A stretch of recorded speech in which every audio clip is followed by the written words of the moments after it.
बिस्मिल्लाहिर्रहमानिर्रहीम। अस्सलाम वालेकुम क्लास, कैसे हैं बेटे आप लोग? सब ठीक हैं? होप सो आप सब ठीक होंगे। I am Iqra Javed, your class teacher, and today our chapter is saving investment the financial system and the chapter number 13।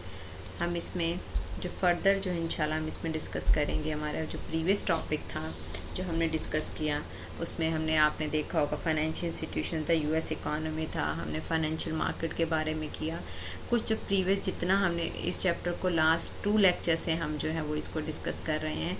इसको हमने 3 डिफरेंट पार्ट्स में डिवाइड किया। पहले में हमने इसका फाइनेंशियल इंस्टीट्यूशंस और bond market, stock market, mutual funds, इस सब के बारे में हमने इसको डिस्कस किया। सेकंड पे हमने बेटे saving investment the national income accounts हमने इसको डिस्कस किया। नेशनल इनकम अकाउंट में हमने कुछ फार्मूलाज पढ़े, पब्लिक सेविंग, हमने कुछ प्राइवेट सेविंग, इस तरह करके हमने कुछ फार्मूलाज किए थे। काइंडली उन नेशनल सेविंग उन फार्मूलाज को देख लीजिएगा, वो ज़रूर इंशाल्लाह उसको पेपर पॉइंट ऑफ व्यू से इम्पॉर्टेंट है। देन उसके बाद बेटे हमने मार्केट फॉर लोनेबल फ़ंड्स देखा कि मार्केट फॉर, जो पिछले लेक्चर में हमने इसको डिस्कस किया था, मार्केट फॉर लोनेबल फ़ंड्स में बेसिकली बेटे लोनेबल फ़ंड्स मार्केट वो मार्केट होती है, पहले इसको क्लियर कर लें, इसको अपने जहन में बिठाएं।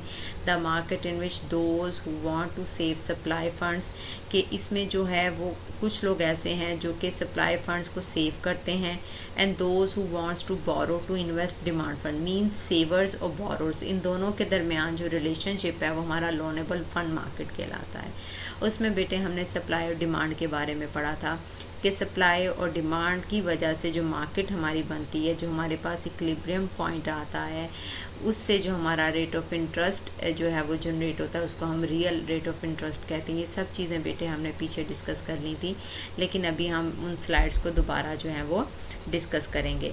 आज का जो बेटे टॉपिक है हमारे पास, आज के टॉपिक में हमने जो डिमांड और सप्लाई से, इक्विलिब्रियम से जो अफेक्ट हमारा पब्लिक पॉलिसी है, उनका जो मार्केट के ऊपर जो क्या अफेक्ट आता है, उन लोनेबल फंड मार्केट के ऊपर वो क्या पॉलिसीज़ अप्लाई करती हैं, उनके इक्विलिब्रियम चेंज होने पे या कोई कर्व चेंज होने पे वो क्या चीज़ें हैं, उनको हमने 3 पॉइंट्स हैं बेटे हमारे पास। सबसे पहला पॉइंट है taxes and saving, taxes and investment, government budget deficit. इन 3 चीज़ों को हमने पढ़ना। देखें, टैक्सेस के इंक्रीज़ करने से या टैक्सेस के ऊपर अफेक्ट आने से हमारी सेविंग के ऊपर क्या अफेक्ट आएगा, टैक्सेस के अफेक्ट होने से हमारी इन्वेस्टमेंट के ऊपर क्या अफेक्ट आएगा, और उस इन्वेस्टमेंट के अफेक्ट होने से हमारी डिमांड या सप्लाई किसके ऊपर अफेक्ट आएगा, और उससे हमारा इक्विलिब्रियम पॉइंट क्या होगा। ये सब क्वेश्चंस हम इंशाल्लाह इसमें इसको देखेंगे। थर्ड पॉइंट आता है government budget deficit. Deficit budget क्या होता है कि गवर्नमेंट की स्पेंडिंग कैसी हैं, गवर्नमेंट की रिसीविंग कैसी हैं। मींस अगर जब डेफिसिट तब होता है जब गवर्नमेंट जो है उसको अर्न जो है वो कम हो रहा है और उसका अखराजात जो हैं वो ज़्यादा होते चले जा रहे हैं, तो हमारा वो बजट क्या होगा, डेफिसिट में चला जाएगा। उसमें नेक्स्ट बेटे कुछ जो हमने पुराना जो सारा पढ़ा था डिमांड और सप्लाई लोनेबल फंड्स में, उसको थोड़ा सा रिव्यू करते हैं, क्योंकि उसी की बेस पे हमारा ये सारा टॉपिक है कि analysis of the market for loanable funds revolves around supply and demand, कि हमारी डिमांड और सप्लाई में होता है। एक चीज़ बेटे इसमें लाजमी याद रखिएगा, जो हमारी सप्लाई है वो हमारी नेशनल सेविंग से आती है, जिसमें हमारी प्राइवेट सेविंग और पब्लिक सेविंग दोनों शामिल होती हैं, क्लियर। और जो हमारी डिमांड है वो हमारी हाउस होल्ड फर्म से, इन चीज़ों से आती है। और हमने जैसे देखें, the demand for loanable funds comes from firms and household that want to borrow for purpose of investment, means उनका पर्पज़ क्या होगा, इन्वेस्टमेंट का।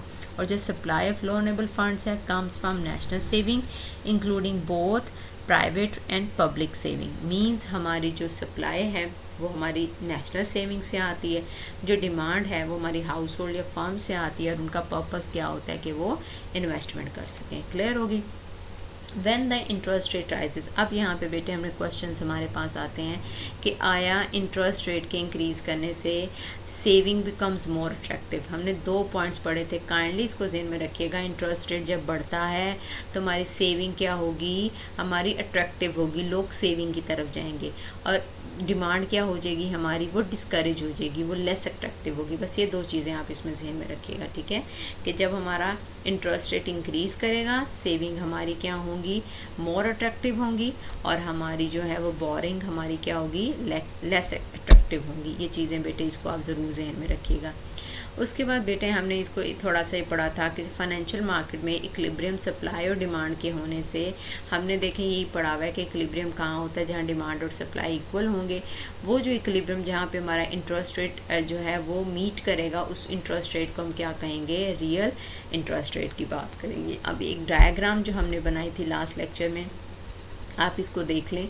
एक्स एक्सिस पे बेटे हमने लोनेबल फंड्स को लिया हुआ है, वाई एक्सिस पे बेटे हमने इंटरेस्ट रेट को लिया हुआ है। डिमांड का कर्व हमेशा हमारा नेगेटिव स्लोप होता है, सप्लाई का कर्व हमेशा हमारा पॉजिटिव स्लोप हो गया।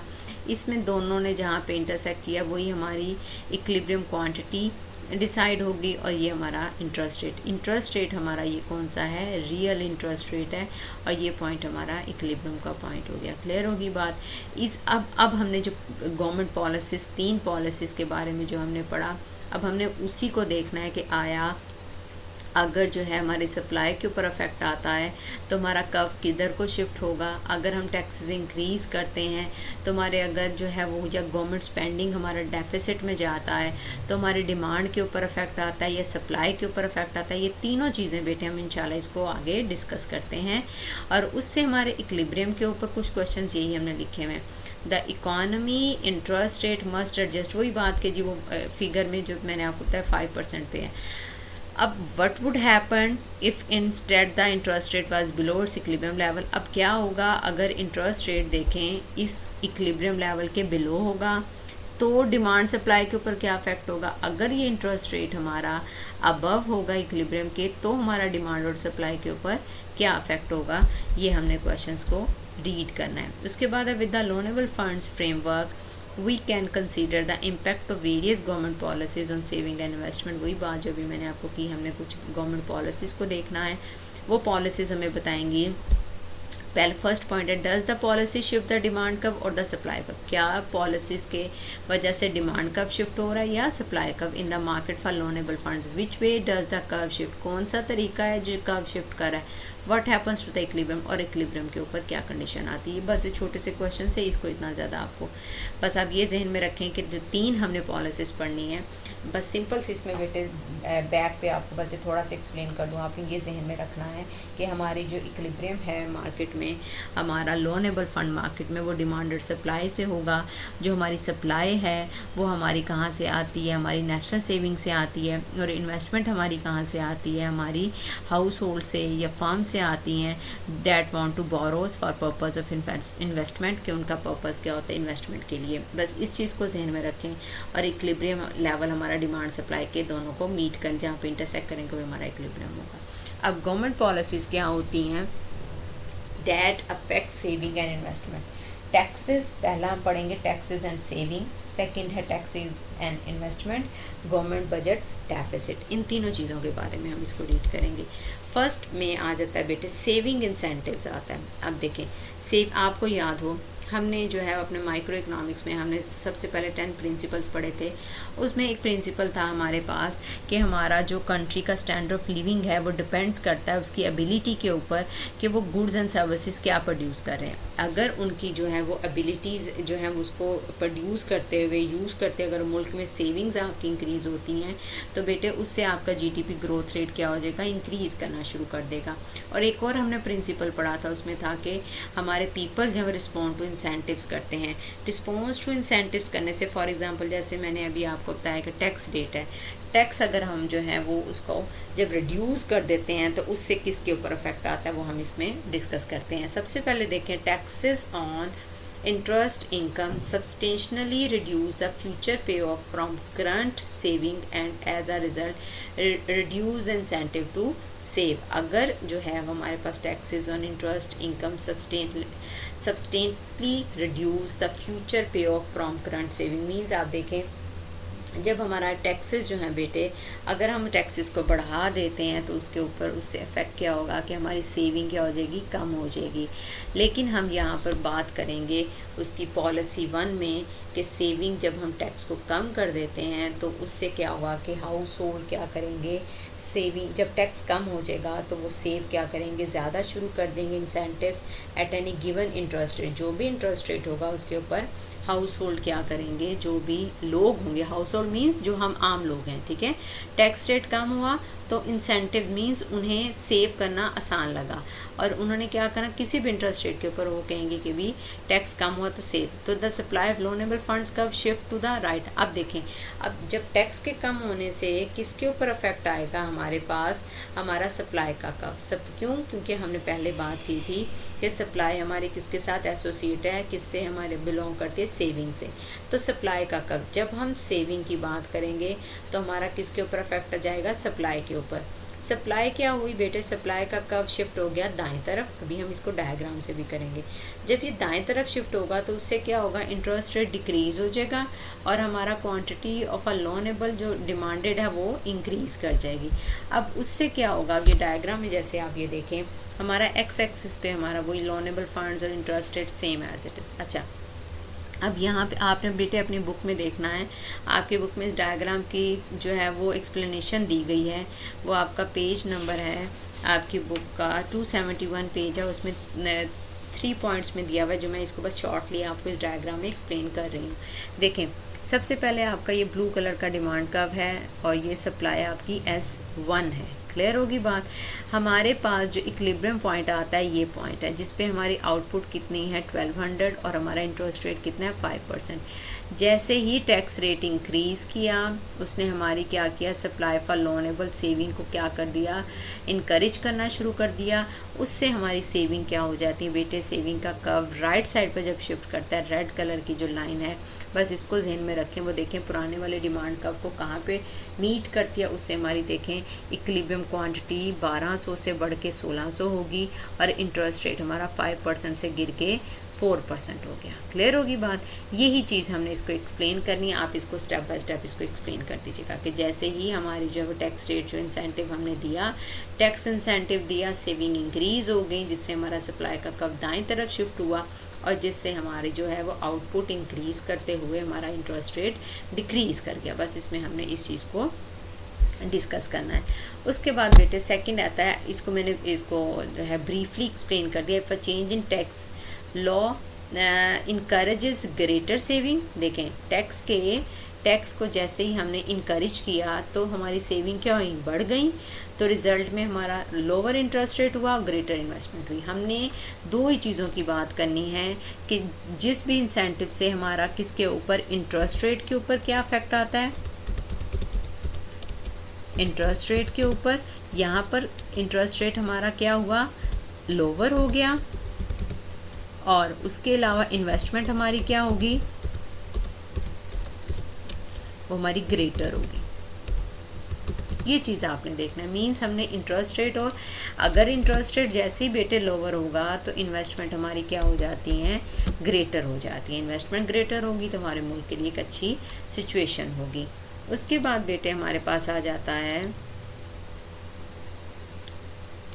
सेकंड, हमारी पॉलिसी आती है इन्वेस्टमेंट इंसेंटिव। अब हमारे इन्वेस्टमेंट इंसेंटिव्स में हमने बात करनी है कि सबसे पहले हमारा एम, इसमें बेटे सिंपली हमारा एक एम है मेकिंग इन्वेस्टमेंट मोर अट्रैक्टिव, कि हमने हमारा एम ही बेसिकली ये है कि हमने अपनी इन्वेस्टमेंट को ज़्यादा से ज़्यादा अट्रैक्टिव करना है।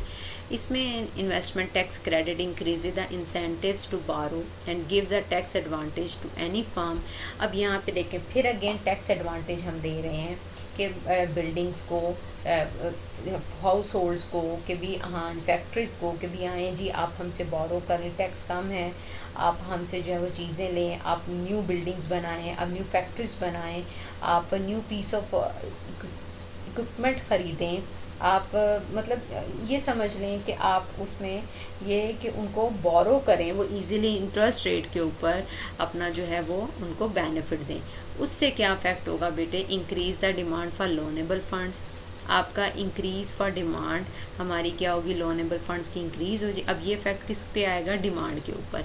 Shift the demand curve to the right, demand curve हमारा किस, क्योंकि हाउस होल्ड है ना, हाउस होल्ड हमारा किस से रिलेट करता है, इन्वेस्टमेंट में हम इंकरेज कर रहे हैं किसको, हाउस होल्ड को।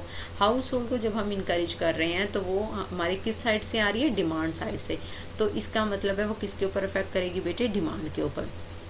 तो क्या होगा कि हमारा डिमांड का कर्व जो है वो शिफ्ट राइट हो जाएगा, और उसके रिजल्ट की वजह से क्या होगा, इंटरेस्ट रेट हमारा बढ़ जाएगा और ग्रेटर क्वांटिटी सेव्ड, और हमारा जो है वो ग्रेटर क्वांटिटी सेव होना शुरू हो जाएगी। इसमें अब डायग्राम में थोड़ा सा हम इसको एक्सप्लेन करेंगे, और ये चीज़ जहन में रख लीजिएगा। If a change in tax law encourages greater investment, the result will be higher interest rate and greater saving. अब इसमें क्या होगा कि जब हम इनकरेज करेंगे इन्वेस्टमेंट को तो उससे हमारा इंटरेस्ट रेट जो है वो हाई हो जाएगा, और उससे फिर अगेन देखिए एक सर्कल चलता है ना, उसमें हमने जब सेविंग का इंसेंटिव दिया तो उसमें क्या हुआ कि आपकी सेविंग के साथ साथ आपने क्या, इन्वेस्टमेंट इंक्रीज़ करना शुरू कर दी।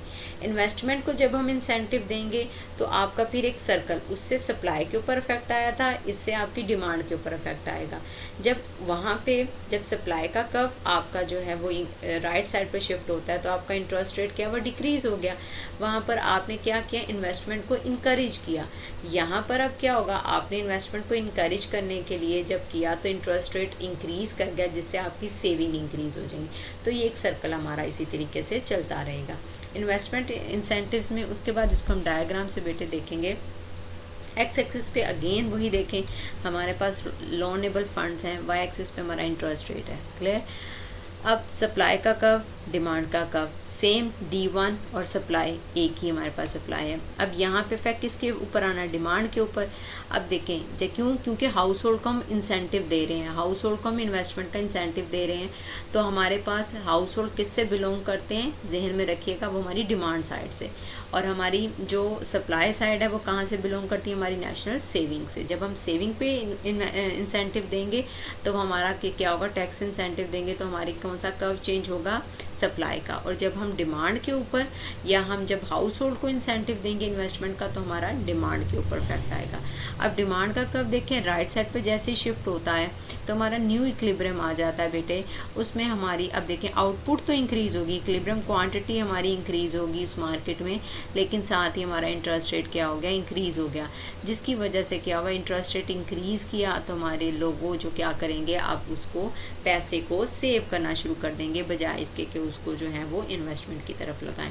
तो ये हमारा जो increase in the demand for loanable fund हो गया। इसमें सिंपल सी आपने बात, दोनों में डिफरेंस ये रखना है, जब बेटे हमें सेविंग के ऊपर इंसेंटिव देना है तो आपका सप्लाई का कर्व राइट साइड पे शिफ्ट होगा, और जब आपने इन्वेस्टमेंट के ऊपर इंसेंटिव किया तो आपका डिमांड का कर्व राइट साइड पे शिफ्ट किया। उसके बाद आपने इसको इक्विलिब्रियम को डिस्कस कर लेना है। क्लियर। नेक्स्ट उसके बाद बेटे थर्ड पॉइंट हमारे पास जो आता है, government budget deficit and surplus. When the government spends more than it's receives, यानी जब गवर्नमेंट हमारी जो है वो स्पेंड्स मोर करती है और हमारा रिसीव क्या कर रही है, कम कर रही है, मींस उसने अपना ख़र्चा जो है वो ज़्यादा हो रहा है और उसको रिसीव। अच्छा, सबसे बड़ी बात एक जहन में रखिएगा बेटे कि गवर्नमेंट का जो सोर्स ऑफ इनकम है सबसे बेसिक वो टैक्स है। टैक्स अगर फॉर एग्जांपल उसका कम है, टैक्स की रेशो कम है, तो उससे क्या होगा, वो बजट डेफिसिट की तरफ जाए। क्यों? क्योंकि वो रिसीव कम कर रही है और स्पेंड क्या कर रही है, ज़्यादा कर रही है, उसके अखराजात क्या हो रहे हैं, ज़्यादा, तो हमारे पास बजट डेफिसिट में जाएगा। देन उसके बाद बेटे हम आगे जाते हैं, द एक्यूमुलेशन ऑफ पास्ट, जितना भी हमारा बजट डेफिसिट होता है जब हम उसको कलेक्ट कर लेते हैं तो हमारे पास क्या बन जाता है, डेब्ट बन जाता है, हमारा कर्जा बन जाता है। अब budget deficit decreases the supply of loanable funds. अब बजट डेफिसिट से क्या होगा कि हमारा सप्लाई का लेफ्ट साइड पर शिफ्ट हो जाएगा, इंक्रीज अगेन। अब ये देखें बजट डेफिसिट भी अगेन जो है वो हमारा किस साइड से जा रहा है, सेविंग की तरफ ही जा रहा है, तो हमारा किसको अफेक्ट करेगा, सप्लाई के कर्व को शिफ्ट करेगा। अब पहले सेविंग वाले में क्या हुआ था, हमारा सेविंग सप्लाई का कर्व राइट साइड पे शिफ्ट हुआ था। अब हमारा सप्लाई का कर्व लेफ्ट साइड पर शिफ्ट हो जाएगा। क्लियर। उसके बाद क्या होता है, increase the equilibrium interest rate, हमारा अब यहाँ पे इक्विलिब्रियम इंटरेस्ट रेट भी इंक्रीज कर जाएगा। Reduce the equilibrium quantity of loanable fund. 3 points अब हम इसको देखते हैं। अच्छा, यहाँ पे एक और चीज़ हमने इस थर्ड पॉइंट में देखनी है, वो है क्राउडिंग आउट। क्राउडिंग आउट को बेटे आपने सिर्फ इतना सा जहन में रखें कि क्राउडिंग आउट होता क्या है, एक डेफिनेशन के तौर पर कि decrease in investment that results from government boring, कि आपकी इन्वेस्टमेंट में डिक्रीज़ हो रहा है किसकी वजह से, गवर्नमेंट की बोरिंग की वजह से, कि गवर्नमेंट जो है वो बोरो कर रही है लेकिन हमारी इन्वेस्टमेंट क्या हो रही है, वो कम होती चली जा रही है। इसको हम बोलेंगे crowding out. The deficit borrowing crowds out private borrowers who are trying to finance investment. Means आपने सिंपल से इसमें बात जहन में रखनी है बेटे कि हमारी इन्वेस्टमेंट डिक्रीज़ करे किसकी वजह से, गवर्नमेंट की बोरिंग की वजह से। क्लियर। नेक्स्ट अब डायग्राम में आ जाए बेटे, जो हमारी diagram same as it is है, सिर्फ और सिर्फ हमने अब इसमें कर्व को नेगेटिव बैक साइड पे शिफ्ट करना है। अगेन बेटे वही हमारी सप्लाई डिमांड का curve negative slope, original supply हमारी S1 है, गवर्नमेंट बजट डेफिसिट था जिससे क्या हुआ, हमारी सप्लाई का कर्व बैक साइड पर शिफ्ट हो गया। नया इक्विलिब्रियम आता है जिसपे हमारी देखें इक्विलिब्रियम क्वांटिटी भी 1200 से गिर के $800 हो जाती है और हमारा interest rate, real interest rate बढ़ के 5% से 6% पे चला जाता है। तो ये हमारे 3 चीज़ों का इफेक्ट आता है। क्लियर कि आपका गवर्नमेंट जो है वो बजट डेफिसिट में क्या होता है कि हमारी सप्लाई कम हो जाती है और हमारी सप्लाई के कम होने से हमारा इंटरेस्ट रेट इंक्रीज़ कर जाता है। अब देखें, जब when government reduces national saving bye running a deficit, जब अपनी नेशनल सेविंग को कम कर दे, नेशनल सेविंग कम होगी ना। देखें बेटे, सप्लाई का कब हमारी नेशनल सेविंग से जो है वो बिलोंग करता है। तो अब नेशनल सेविंग जब डेफिसिट की वजह से कम हुई तो इंटरेस्ट रेट इंक्रीज़ कर गया और इन्वेस्टमेंट हमारी फॉल कर गई। देखें जैसे इंटरेस्ट रेट, आपने बस इस ज़हन में रखना है बेटे, इंटरेस्ट रेट हमारा बिलोंग करता है, investment is the function of interest. Means मैं इसको अगर आपके सामने अगर इसको ऐसे लिखूँ कि इन्वेस्टमेंट, ये जहन में रखिएगा, इन्वेस्टमेंट इज़ इक्वल टू, ये फंक्शन है बेटे, फंक्शन है हमारा ये रेट ऑफ इंटरेस्ट का। रेट ऑफ इंटरेस्ट इकोनॉमिक्स में रेट ऑफ इंटरेस्ट को आई से भी ज़ाहिर करते हैं, आर से भी ज़ाहिर करते हैं। अब इन दोनों के दरमियान बेटे नेगेटिव रिलेशनशिप है। अब देखें जैसे हमने बात की, इंटरेस्ट रेट अगर राइज़ करेगा तो इन्वेस्टमेंट हमारी क्या करेगी, फॉल कर जाएगी। इंटरेस्ट रेट अगर हमारा जो है वो कम होगा तो इन्वेस्टमेंट हमारी इंक्रीज़ कर जाएगी। तो इन दोनों के दरमियान कैसा रिलेशनशिप है, नेगेटिव रिलेशनशिप है। क्लियर। अब बजट, अब उसका सरप्लस बेटे उसका ऑपोजिट है। सरप्लस डेफिसिट में क्या था कि स्पेंड मोर करता है, रिसीव कम करता है। अब इसमें सरप्लस में क्या होगा कि रिसीव ज़्यादा कर रहा है, स्पेंड कम कर रहा है। तो बजट सरप्लस में क्या होगा, the increase the supply of loanable funds, reduce the interest rate and stimulate investment. Means उसका ऑपोजिट हो जाएगा। उसमें इंटरेस्ट रेट जो है वो ज़्यादा हो रहा था, इन्वेस्टमेंट कम हो रही थी। इसमें अब हमारा क्या हो रहा है, इन्वेस्टमेंट हमारी स्टिमुलेट हो रही है। क्लियर। अच्छा, अब ये बेटे ऑलमोस्ट हमारा ये लास्ट था। आपने काइंडली इन तीनों डायग्राम्स को अच्छे से देखना है। आप इसको अपनी कॉपीज़ पे ड्रॉ कीजिएगा और जो समझ नहीं आई मुझसे व्हाट्सएप पे इस तरह से कांटेक्ट कर लीजिएगा। मुझे डायग्राम ज़रूर बना के दिखाइएगा और क्या आपको समझ आ गई है कि आपका जो है अफेक्ट सप्लाई का कर्व जो है वो आपका बेटे कहाँ से बिलोंग करता है, ये आपने जहन में, नेशनल सेविंग से है, ये आप जहन में रखिएगा। और जो हमारे पास जो हमारा डिमांड है, डिमांड में जब हम इन्वेस्टमेंट के ऊपर करेंगे, हाउस होल्ड के ऊपर इफेक्ट आएगा, इंसेंटिव्स देंगे तो हमारा डिमांड का कर्व शिफ्ट करेगा। और इन्वेस्टमेंट के इंटरेस्ट रेट के इंक्रीज़ करने से हमारी इन्वेस्टमेंट क्या होगी, डिक्रीज़ हो जाएगी। और अगर हमारा इंटरेस्ट रेट डिक्रीज़ होगा तो हमारा इन्वेस्टमेंट जो है वो स्टिमुलेट करेगी या इंक्रीज़ करेगी।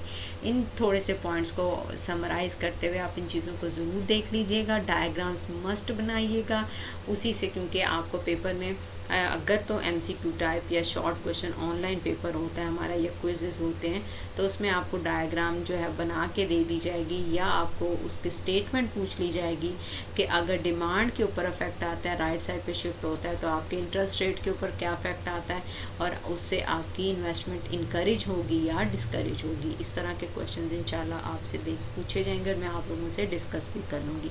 लास्ट में बेटे ये कुछ थोड़ी सी आपकी समरी है, इसको आप देख लीजिएगा। हमने ओवरऑल इसको समराइज़ किया हुआ है, इसको काइंडली एक दफ़ा रीड आउट कर लीजिएगा। और बहुत शुक्रिया। इसको अगर कोई क्वेश्चन होगा तो इंशाल्लाह हम इसको डिस्कस कर लेंगे। बेटे ये हमारा चैप्टर वाइंड अप हो गया। होप सो आपको समझ आई होगी। अपना बहुत ढेरों ख्याल रखिएगा। Stay blessed. अल्लाह हाफिज़।